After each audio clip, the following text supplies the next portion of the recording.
Well, unfortunately, we got a call this afternoon that our pregnant yak Lucky had died, and it seems to be true because here she is, stiff as a board.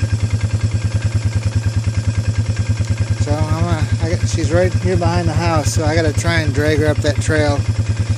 It's raining now.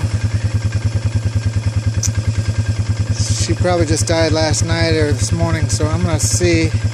She's got such a nice hide. I'm gonna see if we can't get her hide off her and at least make a rug out of her. So here's Lucky after I skinned her last night. See, the birds have been getting at her a bit. Nothing else has been in there. Poor thing. I'm going to try and drag her up this hill, get her away from the house, which is right up there. We've already got the, if you can see it or not, but the buzzards are circling. So I'm sure the coyotes will be out tonight. Anyways, that's Lucky. I got her skinned. It's going to make a nice rug, I think. Okay, so I couldn't pull Lucky with the four-wheeler. She was too heavy, so I had to cut her legs off, but I was able to pull her legs up. So now I'll go back for the torso and see if I can get that. If I can, good. Otherwise, I'll have to cut some more off of her. Okay. I realize this is fairly dexterish, but I tried to pull her torso up. She's died right down by that tree there. I was able to pull her this far before I spun out.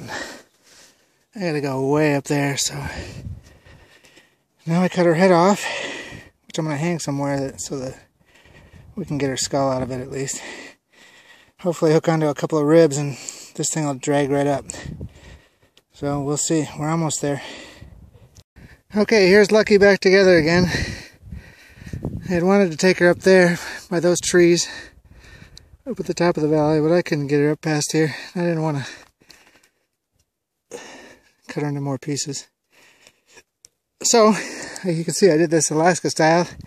Only a knife, no saws, working the joints. All of the guts are still there,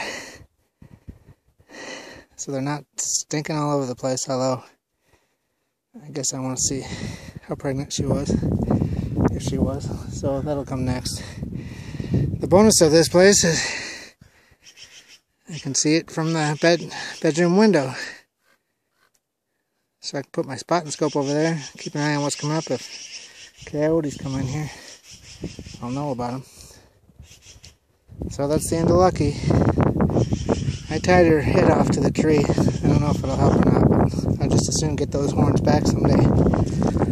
We'll let nature take its course now. Let the coyotes eat, and magpies and buzzards and everything else.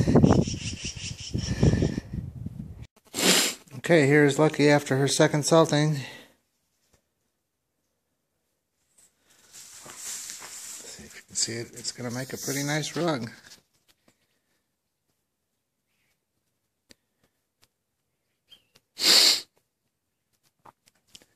I gotta take her out, get this wet salt off. Try and get a few more of the fatty and fleshy parts off. Resalt her again. She'll really start to dry out now. Get her off to the tannery.